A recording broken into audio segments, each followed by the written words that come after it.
ఈరోజు మిమ్మల్ని అడుగుతానండి, రిపీటెడ్ మిస్టేక్స్ మీ జీవితంలో కలుగుతాయా? మరలా దేవుని దగ్గరకు వచ్చి నన్ను క్షమించు అని అడిగిన దాని గురించి అడుగుతూ ఉన్నారా? అట్లా అడుగుతున్నారంటే ఈరోజు ఒక నిర్ణయం చేయాలి. మీరు తీయవలసిన అడుగు చేస్తున్నారా? మీరు చేయవలసిన పని చేస్తున్నారా? పోర్నోగ్రఫీకి అడిక్ట్గా ఉన్నారా? ఇదిగో మంచి ఫోన్ కొనుక్కున్నాం, దేనికి పెద్ద స్క్రీన్ ఉండాలి, దేనికి? అశ్లీలమైన చూస్తానుగా, తీసేయి, చేతిలో ఫోనే తీసేయి. ఎందుకు? నీకు అంత కావాలంటే బేసిక్ ఫోన్ పెట్టుకో, బ్లాక్ అండ్ వైట్ ఫోన్ పెట్టుకో, పెట్టుకోవచ్చుగా. నాకు కావాలి.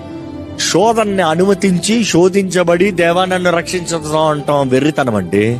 పాపం ఉంది అన్నదప్పుడు పాపం దగ్గరికి వెళ్ళి పాపం జోలికి వెళ్ళి దేవా నన్ను రక్షించి అంటాం వెర్రితనం.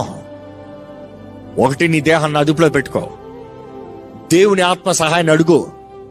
నిజంగా విడిపించబడిన వాడివైతే ఏ మాత్రము శోధించబడవు.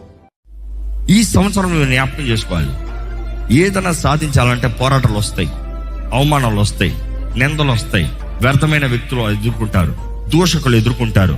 But then have a vision. దేవునిలో నీవేమై ఉన్నావు? పరిశుద్ధాత్మ నడిపింపు ఉందా? పరిశుద్ధాత్మతో నడిపించబడుతున్నారా? ఒక దృష్టి కలిగి ఉన్నారా? మీ కోరికల నిర్ణయాలు, I you sure about what you want to do? ఈరోజు చాలా మంది not sure, let me try, stop trying, be sure to conquer.